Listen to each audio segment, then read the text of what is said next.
Ya. Oke. Eh, supaya mempercepat waktu juga dan lain sebagainya, adalah saya mulai dulu aja lah.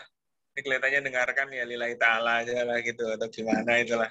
Ya, videonya ini tak rekam, nanti kalau ada apa-apa bisa ya ngontak YouTube nanti biar apa begitulah gitu.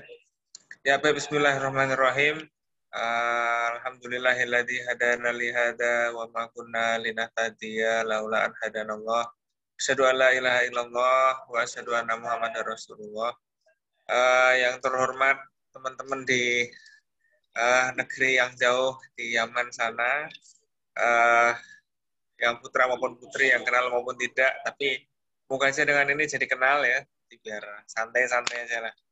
Mengabarkan situasi di Indonesia cukup kondusif di beberapa tempat aja, tapi di beberapa tempat yang lain ya begitulah, masih banyak yang perlu perjuangan dan perlu didoakan. Tapi kita berharap semoga keluarga kita khususnya dan kita sendiri juga ya diselamatkan oleh Allah, dilindungi oleh Allah dengan berbagai apapun itu. Kemarin ada request dari teman kita ini, Lanang Utama ini, ya saya panggil Ustadz gitu, apalah ya, kebiasaan di pondok mungkin ya gitu. Karena udah alumni itu biasanya dipanggil Ustadz gitu kan. Ya itu, Ustadz kita mau ngobrol dikit. Temanya apa? Nah, temanya ngaji apa, persatuan umat. Wah, problem persatuan umat. Wah, apa ada problemnya ya? Saya juga berpikir, ini kira-kira ngomong apa ya kan gitu kan. Tapi ya sudahlah, kita renung-renung dikit gitu. Kan biasanya kan kita kan melihat berita-berita atau di mana-mana itu kan problemnya ya itu tadi ya, persatuan umat dan lain sebagainya itu biasa. Ya. Tapi terlepas dari itu sebenarnya banyak hal yang pengen kita ya semacam cari dalilnya atau apa begitulah. Ya, sebelum kita masuk ke problem-problemnya itu apa aja gitu. Nah, kalau kita melihat misalnya ya di hadis itu mungkin teman-teman lebih tahu lah gitu.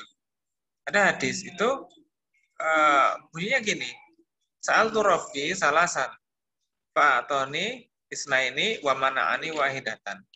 Sa'altu Rabbi an la yuhlika ummati bisanati fa'atoniha. Wa sa'altuhu an la yuhlika ummati bil ghuraqi fa'atoniha. Wa sa'altu an la yaj'ala ba'sahum bainahum famananiha. Jadi kalau kita lihat terjemahnya, sudah langsung terjemahnya aja lah. Di sini apa namanya, tentang doa Nabi. Jadi Nabi itu ya berdoa juga ya, Nabi itu. Nabi berdoa 3 hal. Ya. Tapi yang dikabulkan cuma 2. Itu yang ditolak ada 1 yang ditolak. Ya, yang dikabulkan yaitu agar Allah tidak membinasakan umatku dengan kekeringan. Ini dikabulkan, kelaparan. Allah mengabulkan. Meskipun hari-hari ini ada yang keringan dan kelaparan, oke aja. Tapi kan tidak binasa. Malah ada yang galang dana, ya kan ada juga. Dan aku mohon agar Allah tidak membinasakan umatku dengan menenggelamkannya, dan Allah mengabulkan. Ternyata nggak semua. Ya ada yang tenggelam, tapi nggak semuanya. Tapi yang terakhir, aku mohon kepada Allah agar tidak ada fitnah dan perbedaan di antara umatku. Tapi Allah tidak mengabulkan. Wah, berarti ini ada, kalau kita kaitkan dengan problem ya, artinya fenomena apa umat ya, sebelum kita sebut umat Islam itu kok ada yang kok apa namanya ada kurang bersatu dan lain sebagainya. Itu kalau kita lihat sejarahnya itu sebenarnya juga ada apa ya istilahnya, ada akarnya. Ini bukan berarti itu gara-gara doanya nggak terkabul, bukan.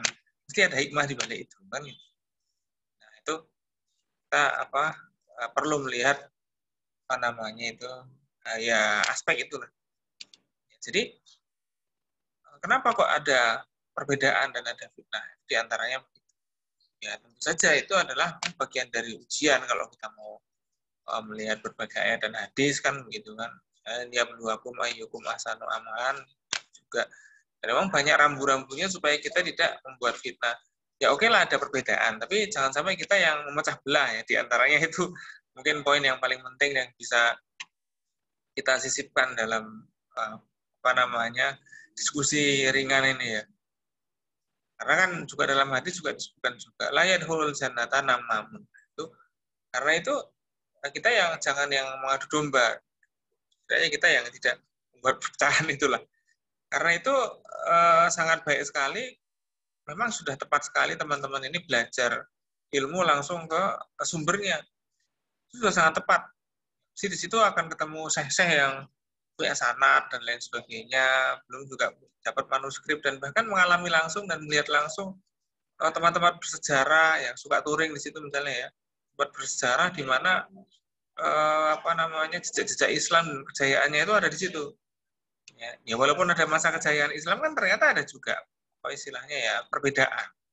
Ya orang madhab aja kan berbeda juga. Tapi kan di situ antar madhab itu meskipun ada perbedaan itu dalam satu kerangka persatuan. Kan itu kan sebenarnya seperti itu. Ya meskipun umat ini berbeda, tapi kan sebenarnya ada persatuan juga. Nah, misalnya kayak kemarin menggalang dana untuk Palestina, dapat sekian puluh miliar. Nanti kan memang ada persatuan. Meskipun dalam arti yang lain atau dalam kondisi-kondisi yang mungkin menurut kita belum ideal, itu belum terjadi misalnya. Tapi kan di balik itu ada hal-hal yang memang membuat kita ini merasakan ada hikmahnya juga. Seperti itu.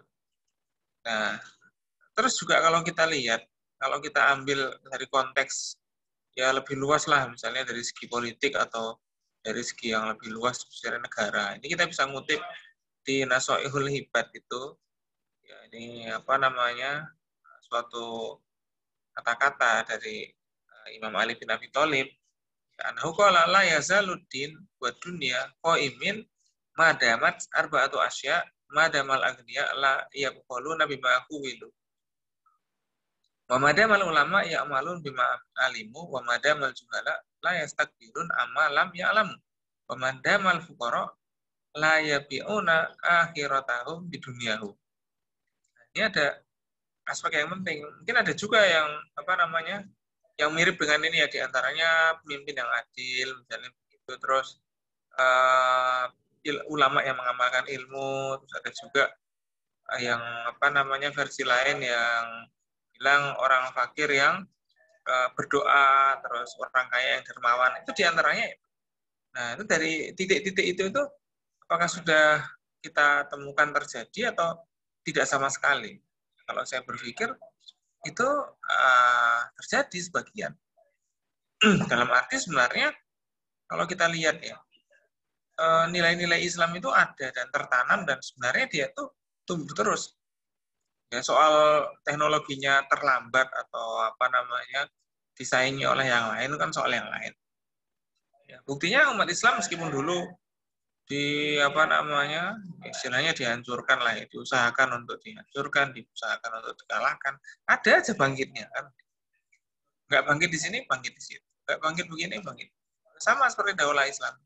Jadi di sini seperti siklus. Jadi ini kita mengambil satu sisi pandangan yang istilahnya komprehensif lah, atau kita lebih luas cara kita melihat. Ini seperti siklus. Ya. Tentu saja kita tidak menggembosi semangat antum untuk kita nanti akan memimpin, kita nanti akan ini, ya itu betul juga. Tapi tentu saja kita harus melihat realitasnya. Kalau kita simpulkan realitas itu, maksudnya yang terjadi di masyarakat kita khususnya, itu persoalan khilafiyah selalu ada. Padahal persoalan khilafiyah namanya juga khilafiyah, ya berarti ya berbeda terus. Tapi kan ada juga orang yang menggunakan khilafiyah itu untuk memecah belah, untuk mengadu domba. Ini yang keliru. Jadi bisa jadi objek gitu. Dari adu domba itu nanti agama yang disalahkan, kan jadi masalah. Belum lagi ada juga yang memang kita ini sudah punya semangat dakwah, tapi ada rekan-rekan kita yang kurang mengenali narasi dakwah yang tepat untuk umat. Ini juga disebut bisa memecah belah juga kan ya. Satu sisi ada baiknya, tapi satu sisi ada mudaratnya agak banyak, bahkan lebih banyak. Misalnya rekan-rekan sekolah di Yaman, nanti balik ke sini dikira model masyarakatnya bisa didakwahi seperti masyarakat di Yaman. Wah, itu juga kan bisa jadi problem. Nah, mungkin rekan-rekan di Yaman membawa ilmu, pengetahuan, dan ya sekitar ya betul-betul ilmu lah dibawa ke sini, tapi diamalkan dengan model, cara, dan strategi pendekatan budaya sebagaimana di Nusantara. Itu juga suatu pilihan yang bisa dikatakan sangat tepat. Ya, kalau kita lihat sebenarnya pada kasus Islamisasi di Indonesia oleh Wali Songo dulu itu pendekatannya sudah sangat tepat sekali. Itu pendekatan dengan strategi budaya, strategi mudah sekali. Tentu saja konsep-konsep dalam Islam itu akan menang kalau dilawankan dengan konsep-konsep yang non-Islam. Seperti konsep-konsep Tuhan di zaman Hindu-Buddha itu kan mudah sekali dikalahkan dengan konsep tauhid dalam Islam. Tuhan kok banyak kan? Tentu saja orang akan bingung. Tapi selain itu Wali Songo meskipun membawa kebenaran begitu, tapi tetap masuk atau memasukkan Islam, mendakwahkan Islam dengan cara strategi budaya. Orang di Jawa misalnya suka gamelan gitu, dibikin seni, akhirnya orang dengan seni itu dia merasuk nilai-nilai dan pandangan hidup yang baru. Nah, akhirnya orang itu ya jadi Islam. Ya meskipun bentuk atau identitas atau bahkan mungkin bajunya atau mungkin makanannya itu nggak kayak di di Arab, nggak kayak di negara-negara itu, nggak kayak gitu bisa jadi. Tapi kan esensinya atau identitas Islamnya secara istilahnya, secara intinya itu kan ya dia orang Islam. Nah, di situ itulah kenapa corak Islam di Indonesia itu kadang-kadang kalau kita lihat kan menarik kan, beda. Tapi ada juga yang kebangetan, kebangetan ya, bukan kebangetan ya. Bilang Islam Indonesia bukan Islam Arab. Ya, bilang itu kayaknya perlu hati-hati. Itu juga ada benarnya, tapi banyak mudaratnya juga kan. Jadi dikira nanti bagaimana? Kiranya nanti bukan seperti itu. Ya memang ada kesamaan, tapi yang sama itu adalah pada hal yang inti, yang beda itu pada hal-hal yang tidak inti. Sholatnya sama, sholat 5 waktu, waktunya juga sama. Nabinya sama, syahadatnya sama. Yang beda kan nanti budaya-budayanya. Misalnya ya kayak budaya ada apa di Indonesia itu, makanan apa, ketika lebaran bikin makanan apa. Ada aja kan. Zakatnya apa, itu contoh hal-hal yang beda. Tapi kan tetap ada, tetap rukunnya bisa dijalankan. Itu persoalan realitas itu sebenarnya sudah selesai. Tapi kan kita mungkin kurang menggali dan perlu menggali lagi. Nah, terus ini ada juga hal-hal yang lain. Problem itu sebenarnya bisa diatasi. Kalau kita melihat ya, keberlangsungan lembaga pendidikan misalnya di Nusantara itu, atau kok bisa kok di Nusantara itu orang-orang kok bisa kerajaan-kerajaan itu berdiri, di antaranya itu kalau kita analisa bersama itu ada unsur wakaf di situ. Wakaf ini salah satu sumber ekonomi umat yang paling besar. Jadi misalnya pesantren kok dia maju terus, dia diwakafkan. Nah itu ya. Atau masjid ya, kok tetap ada, kok nggak hancur-hancur ya, emang diwakafkan, makanya orang mau menghancurkan ya sungkan juga ya. Tapi sekarang perkembangan wakaf bagaimana? Nah, kalau kita tidak mengembangkan wakaf atau umat ini kurang mengembangkan wakaf, ini akan terjebak di pencarian modal yang istilahnya ya, pencarian modal yang konvensional. Padahal seandainya wakaf itu ada yang wakaf itu bisa dimaksimalkan, pasti wakaf produktif itu bisa disalurkan untuk usaha seperti itu. Ini sudah ada yang mengusahakan itu.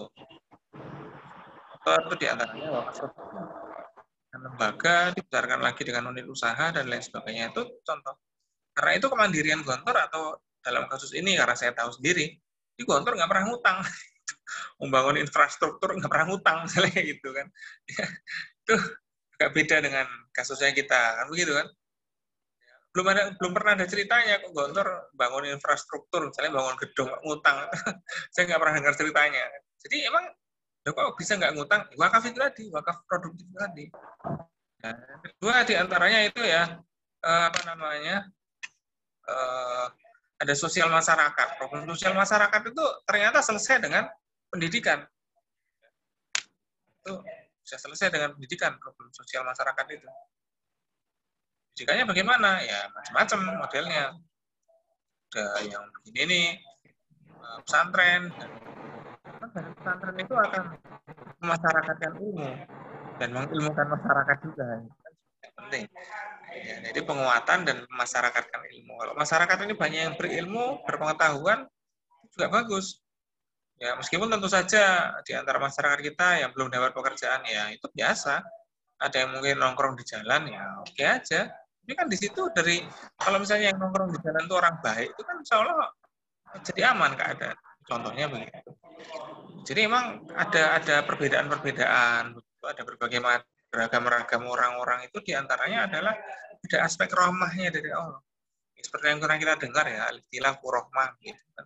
Bukan hanya pendapat, tapi beda-bedanya orang itu kan ada rahmat.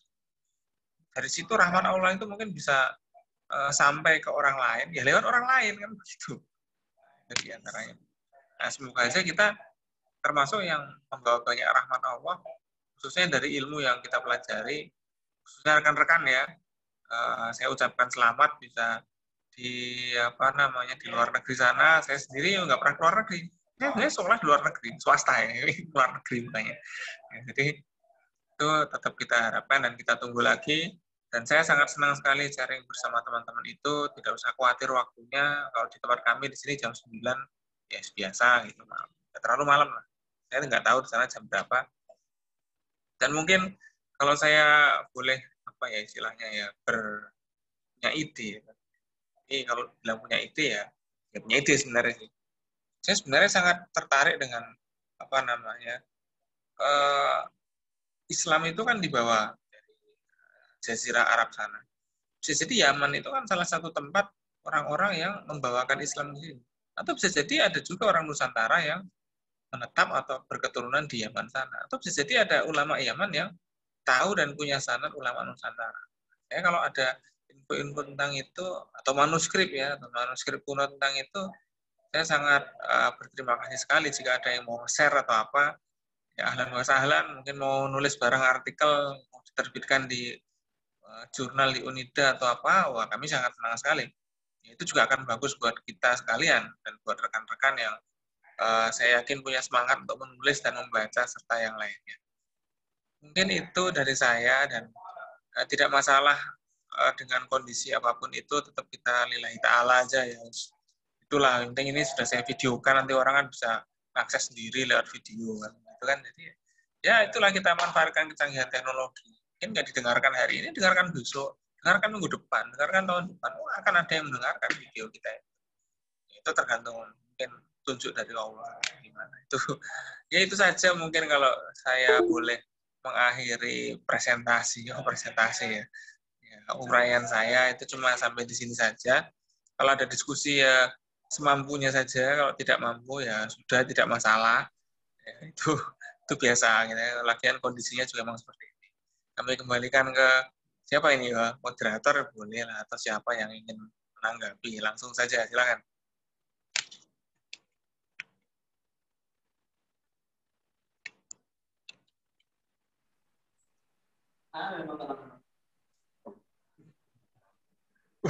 Kelihatan. Terima kasih pada Bapak buat satu HP buat bareng-bareng Ustaz. Apa Ustaz? Oh, iya. Oh nggak apa-apa ya. Mendukung tadi. Jadi satu HP buat banyak orang. Ya. Ahlan. Aduh.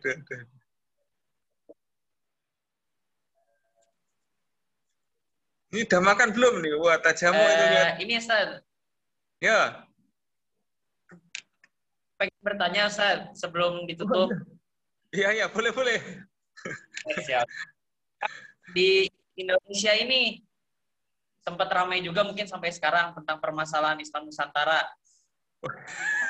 Aduh. Iya. Tanya di luar materi juga. Kalau menurut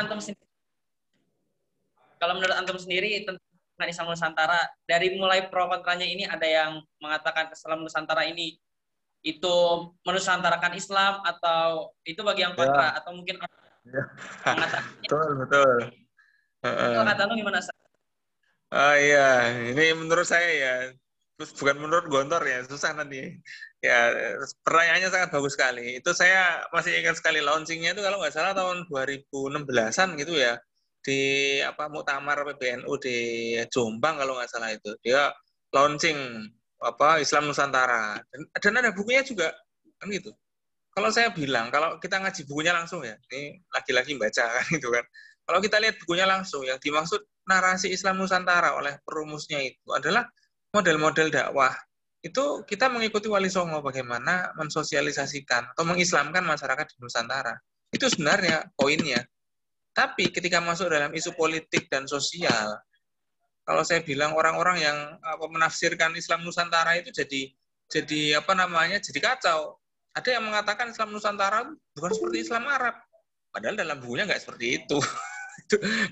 Ya, kelihatannya yang ngomong isu-isu Islam Nusantara dan memelintirkannya sejauh itu kelihatannya nggak ikut muktamar mungkin kan gitu.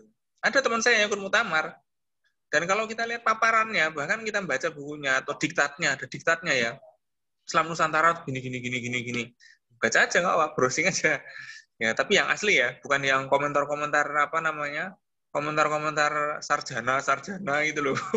Ya yang gitu-gitu itu loh ya. Sehingga ketika isu itu dilontarkan di tingkat intelektual, itu ada juga yang menafsirkan, oh Islam Nusantara itu ya kita begini ya, seperti yang sering kita dengarkan, mesti kan nggak cocok dengan hati kita itu, bahkan dengan ilmu kita nggak cocok, apalagi yang menafsirkan itu orang-orang yang tidak ngerti konsepnya gitu. Kalau dari secara konsep ya bisa saja kita setuju. Tapi kalau misalnya dari hal-hal yang dipelintirkan dari Islam Nusantara itu, saya sendiri nggak setuju. Nah, silakan nanti antum bandingkan. Kalau saya lihat nanti ada 3 kelompok lah ya. Artinya 3 kelompok yang menyikapi Islam Nusantara. Yang pertama itu yang asli. Ya, yang asli ya promusnya kan gitu kan. Yang asli itu pengennya berdakwah itu modelnya seperti Wali Songo dan lain sebagainya. Ya, dia memperhatikan kearifan lokal dan ya macam-macam begitulah. Terus ada juga yang kedua, dia itu memelintirkan makna Islam Nusantara ini menjadi Islam yang ramah, dalam tanda kutip ramahnya itu dia toleransi tapi kebablasan. Bukan toleransi namanya kalau kebablasan ya kan itu kan. Nah itu tapi ya, sehingga muncul dari pendapat yang kedua ini muncul pendapat yang ketiga yang menolak. Yang ditolak itu sebenarnya pendapat yang kedua, bukan pendapat yang pertama.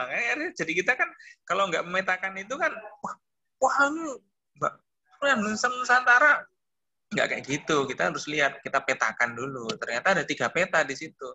Ada yang pro itu apa dulu pronya? Pro yang pertama atau yang kedua? Kan yang pertama kan emang rumus yang asli. Yang kedua itu rumus yang bukan rumus tapi pemelintir. Sehingga ada kelompok yang ketiga yang kontra dengan yang kelompok yang kedua itu. Sebenarnya kalau dari segi intelektual, yang kelompok yang ketiga itu pro dengan kelompok yang pertama. Misalnya kalau kita sebut ya, termasuk guru saya juga, yang dikritik oleh guru saya itu konsep yang dilontarkan oleh orang-orang liberal. Kalau konsep dia dakwahnya Islam Nusantara, maksudnya dakwahnya ulama Nusantara dan lain sebagainya, itu kita teliti ya, dan kita terbitkan jadi tulisan dan lain sebagainya. Bahkan dari situ kan saya ingin melacak itu manuskrip tradisi keilmuannya, mesti nyampe ke Yaman, bahkan mungkin dari Yaman. Nah itu saya menyampaikan rekan-rekan ini sangat beruntung berada di situ. Nah, itu monggo silakan. Saya kemarin ada yang lihat, ada yang ziarah kubur dan lain sebagainya, bagus juga itu. Ya nggak apa-apa. Ya, saya jadi ada kayak gitu juga ternyata. Itu wawasan. Kan nggak semua orang punya kesempatan kayak antum untuk tahu yang kayak gitu ya, melihat langsung jejaknya itu. Ya, di situ kan nanti antum akan punya wawasan yang beda. Tapi lagi-lagi kita perlu melihat permasalahan yang kayak tadi itu harus ada titik temunya, atau kita petakan itu. Itu kalau pendapat saya seperti itu, Allah alam bisawab. Ya, monggo jamaah mau ngambil yang mana. Ya itu, terima kasih. Kami kembalikan lagi. Ya. Terima kasih Ustaz atas jawabannya, sudah memberikan jawaban. Mungkin dikembalikan ke moderator terlebih dahulu, Ustaz. Oh iya, boleh, silakan. Siapa aja boleh. Assalamualaikum warahmatullahi wabarakatuh. Waalaikumsalam. Perkenalkan, nama saya Danu. Ya, Lan. Nama saya dari Surabaya. Oh, Surabaya. Saya baru tahun di negeri Yaman. Ah, iya iya. Alumni. Alumni? 2018, Inspire. Ah, iya iya. Said. Ya, alhamdulillah ala kulli hal kita kita dan kawan-kawan, khususnya dari teman-teman Gontor bisa belajar di Yaman, Ustaz. Ada pula juga IKPM Yaman yang Baik. mau di Anak ingin tanya Ustaz sama antum. Boleh kan, Ustaz? Yo, boleh no. Yang pertama gini, Ustaz. Ini kan pandangan Ana di Indonesia ini, umat Islam di Indonesia menurut Ana, Ustaz, ya, ini belum bersatu, Ustaz. Walaupun sudah ada babul jihad di Palestina antara Zionis dengan Gaza, ya, dengan kaum Palestina, kaum Muslim. Ini yang Ana lihat nih dari ulama-ulamanya, terutama ulamanya yang setiap dakwah itu biasanya saling mentahzir atau menyalahkan satu firqah dengan firqah yang lain. Misalnya ulama yang bermanhaj sufi, ya, berakidah Asy'ari ini menyebutkan yang bermanhaj salafi, itu, Zat. Dalam setiap majelis. Nah, kita kan para alumni tidak diajarkan seperti itu untuk jadi munjirul qaum. Nah, ini menurut antum, pandangan antum gimana gitu dalam menghadapi dan mengatasi yang kedua itu? Itu, Zat. Iya. Syukran. Ya, terima kasih. Pertanyaannya bagus sekali ini. Keren yang mahasiswa Yaman ini ya.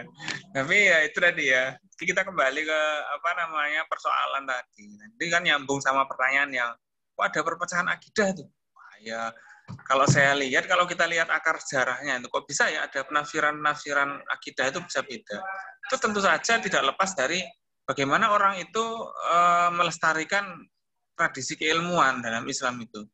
Kan yang benar-benar ya, misalnya dalam arti ulama-ulama ya, para sahabat dan lain sebagainya, itu kan dia menyampaikan ilmunya secara bersanad pada orang-orang yang lain.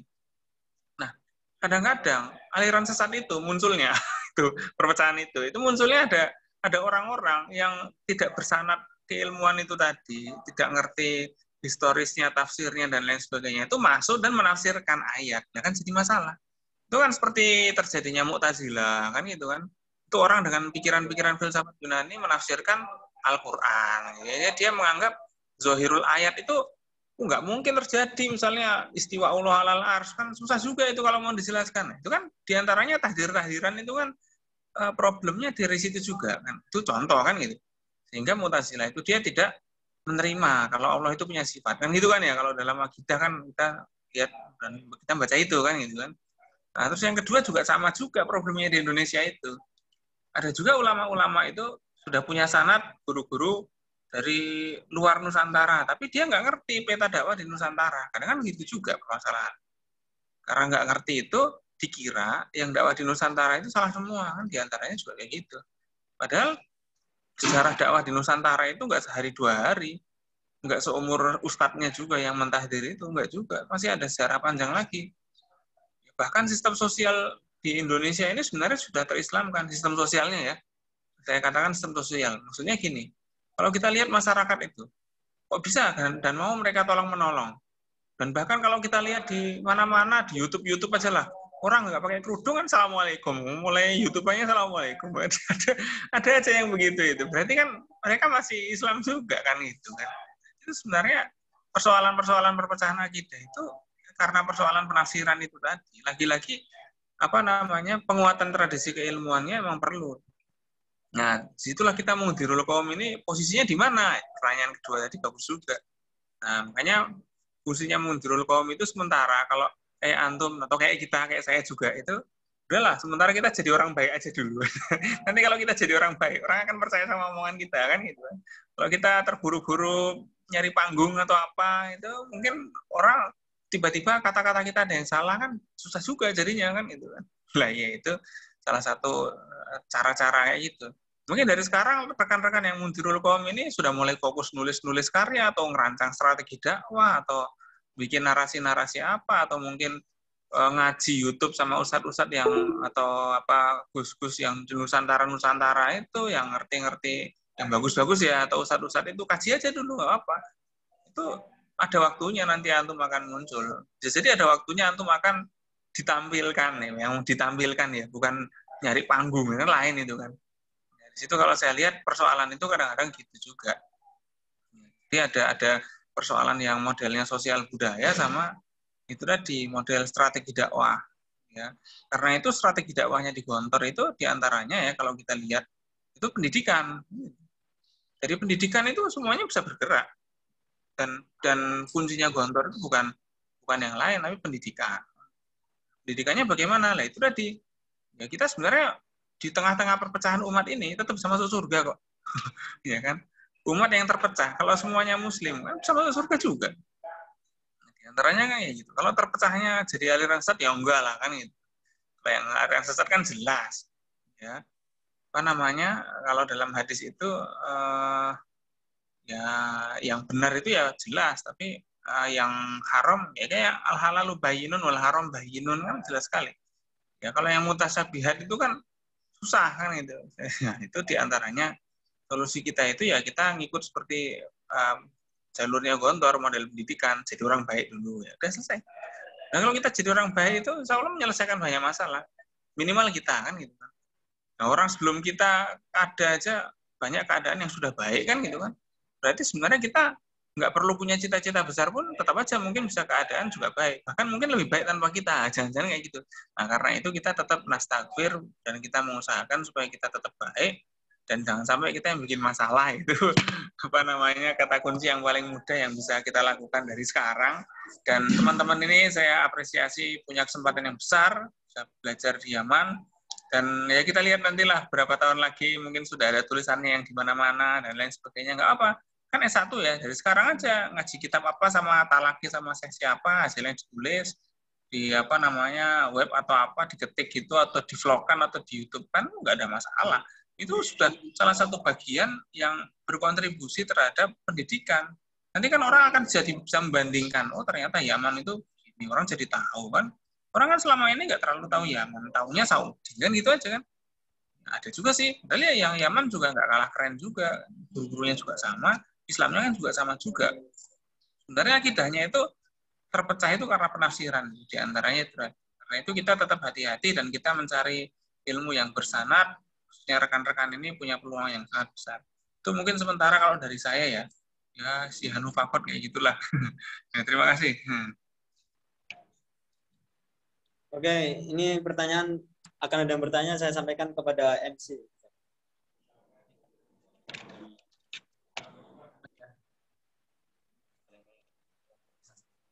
Barangkali dibuka lewat mana?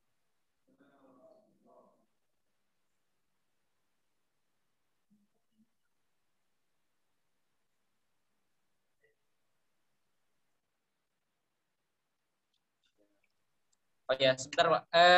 Ustaz, ini ada yang bertanya lewat tulisan. Oh iya. Lewat mana ya? Sebentar dilihat dulu Ustaz. Mana sih? Di chat ya. Oh itu ya. Pakai Satria ya.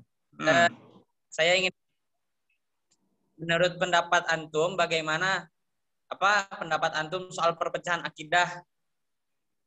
Udah ya, Bu. Iya, kira-kira itu tadi ya. Islam sendiri lillahi wa rasulillah sampai saat ini masih saja bahkan isu Ustaz. Syukron menurut dari Hamzah. Untuk yang kedua dari Fadol Ustaz. Alan. Ya, ini itu tadi sudah saya baca ya. Itu tadilah kuncinya ya diantaranya itu. Jadi kalau kan ada perbedaan ya. Perbedaan itu kan ada yang bertentangan ya, ada juga sih. Ada perbedaan yang kecil-kecil lah, atau perbedaan yang jadi bertengkar gara-gara salah narasi, karena ada juga yang kayak gitu itu kalau kita lihat ya. Ya kan di Indonesia kan seringnya kayak gitu juga. Perbedaan sebenarnya sama, tapi kan salah narasi ya, akhirnya bertengkar. Itu juga lagi-lagi soal pendidikan itu tadi ya. Kalau kita lihat sebenarnya kalau antum misalnya lihat konsep Tuhan di Asy'ari, di Maturidi, di mana itu kan banyak yang hampir sama. Ya adapun kalau sifat Tuhan yang 20 ya misalnya yang di Nusantara ini ya. Itu kan diantaranya adalah istilahnya itu usaha-usaha ulama yang mengakurkan Islam itu ke dalam konsep-konsep yang untuk mengalahkan konsep-konsep di Nusantara. Konsep Islam konsep Tuhan di Nusantara yang zaman Hindu-Buddha itu. Di antaranya gitu kalau saya lihat kayak sifat wujud, kidam, bakok, mukhalafatul hawadisi itu untuk mengamankan pikiran-pikiran orang supaya tidak tersesat. Nah, kalau misalnya kita nggak ngerti sifat Allah yang mukhalafatun lil hadisi, nanti kita akan menyikapi bahasanya Allah itu duduk di atas arsy, kan jadi masalah. Di antaranya kan di situ. Terus juga kalau nggak ada sifat wujud, kan nanti orang akan bisa bilang loh, kan Allah kan nggak kelihatan. Loh, wujud itu nggak mesti kelihatan kan? Wujud itu bukan soal kelihatan mata atau enggak. Ya, nah ini soal yang kedua ini politik yang dibungkus agama. Wah ini pertanyaan yang luar biasa ini. Kalau saya jawabnya, coba saya usahakan jawab ya ini ya, karena mungkin bisa jadi perspektifnya berbeda kan gitu kan. Kalau politik dibungkus agama itu menurut saya gimana ya? Kok agak susah ya? Kalau saya sendiri berpikir bahwa dalam agama itu ada aspek-aspek politiknya. Jadi nggak usah dibungkus saja. Kalau yang bungkus politik dengan agama itu ya orang-orang yang punya tujuan, tapi dibungkus agama. Tujuannya apa? Kalau saya lihat tujuannya itu bukan tujuan agama, sebenarnya kayak gitu. Jadi kalau pengertian saya, politik yang dibungkus agama itu orang yang politisi, tapi punya tujuan, ya kan? Tapi manfaatkan identitas agama. Ya contohnya, ya kita jangan batasi politik pada kampanye aja ya. Misalnya kalau antum lihat iklan, ketika antum melihat Ramadan itu, iklan-iklan di TV-TV itu kan mendadak semuanya pakai jilbab. Itu kira-kira apa namanya politik yang dibungkus agama nggak? Politiknya apa? Kan jualan, kan gitu kan? Dibungkus agama nggak? Dibungkus. Coba antum cek di YouTube itu iklan-iklannya ketika Ramadan itu, semuanya artis-artis pada pakai ini, pada assalamualaikum, ya. Ya kan itu kepentingannya di TV-TV lah, misalnya iklan-iklan itu kan mendadak jadi religius semuanya gitu. Di Indonesia ya, nggak tahu kalau di Yaman kan itu. Itu contoh kalau menurut saya ada politik dibungkus agama. Tapi kalau kiai ngomong kita ini harus sholat 5 waktu, itu bukan apa namanya, bukan dibungkus agama, itu kepentingan agama, dan itu politiknya Islam yaitu pendidikan kan itu. Di antaranya itu tadi, dilarang milih pemimpin yang apa namanya menyusahkan umat, itu kan benar juga kan ya. Nah, apa salahnya, itu benar, dan dalam Islam pun juga ada doanya, Allahumma apa itu man syaqqa ala qaumi fasqut alaihi, apa itu doanya untuk dihafal itu berarti kan benar itu. Rasul aja istilahnya mendoakan pemimpin yang menyusahkan itu biar disusahkan. Bisa Rasul mendoakan jelek, bukan soal itu, ternyata itu apa namanya bahwa Rasul itu mendidik kita kan agar kita jangan, kalau mimpin itu jangan menyusahkan kan, kayak gitu diantara. Nah, itu contoh. Jadi kita bukan batasi politik pada kampanye-kampanye aja. Kalau pada kampanye-kampanye itu kalau menurut saya seperti mainan, dukungan kubu itu termasuk ya apa namanya membuat kita tuh teradu dengan saudara kita yang lain. Saya agak sedih juga itu. Lihat seperti ini nih, karena itu terlepas dari itu semuanya. Sudahlah kita lihat politik atau tontonan apa namanya pilpres atau apa itu ya seperti ya kita seperti lihat sinetron aja lah. Yang penting kita tolabul ilminya nggak hilang, ngajinya nggak hilang, talakinya nggak hilang, kan gitu kan, diskusinya nggak hilang. Nah, itu menurut saya udah sangat bagus sekali. Ya jangan sampai nanti apa pilpresnya dibawa ke ngaji, waduh tambah susah kan itu. Pilpresnya dibawa ke kajian, aduh berantem kan itu kan. Pilpresnya dibawa ke tajamu, itu yang nggak produktif ya. Udah kita, karena apa? Kalau kita bagaimanapun itu kita belum bisa merubah itu. Posisi kita itu siapa sih? Bukan siapa-siapa. Coba antum pulang ke rumah, nanti pulang ke Indonesia, posisi antum apa? Nah, bingung kan? Nggak siapa-siapa dan bukan apa-apa. Posisi antum ya anak. Kayak gitu.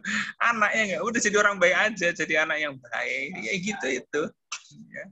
Udah itu. Nah, itu makanya tadi kita mulai bahwa kita mulainya jadi orang baik. Udah kita mulai dari diri sendiri dan komunitas kita yang paling dekat, ya kayak Nabi itu mendakwahi keluarganya dulu, apa habis itu sahabat-sahabatnya dulu, baru dari situ orang udah percaya, berdakwah terang-terangan, kan banyak yang percaya kan gitu.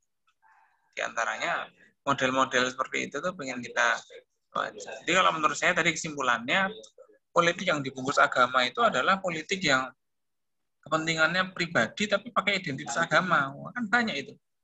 Kayak misalnya ada yang ketika kampanye tuh pakai sial Palestina, habis itu acaranya dibubarin atau apa itu, menurut saya itu contohnya itu. Ya, tapi kalau kiai misalnya atau ulama atau apa namanya yang wajar-wajar ya dalam arti ya kan itu kan itu membawa apa kita untuk beragama yang baik itu memang politiknya Islam ya begitu. Itu tutup tempat maksiat ya benar juga ya.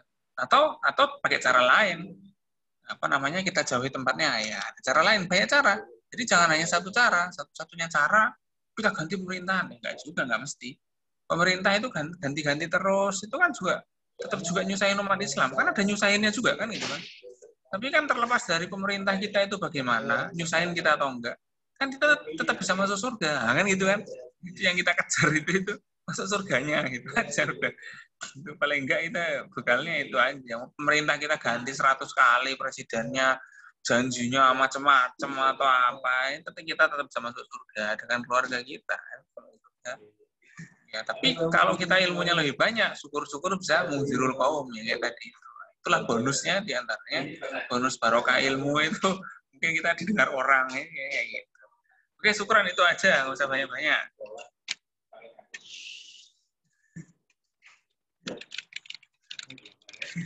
Bukan, lihat.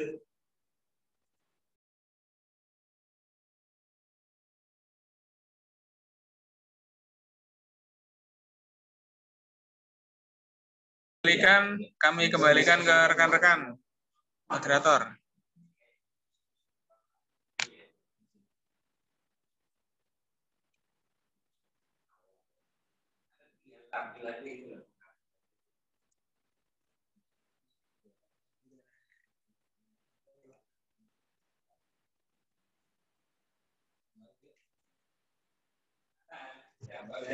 Oh, hang ya. Oke, kalau hang ya kita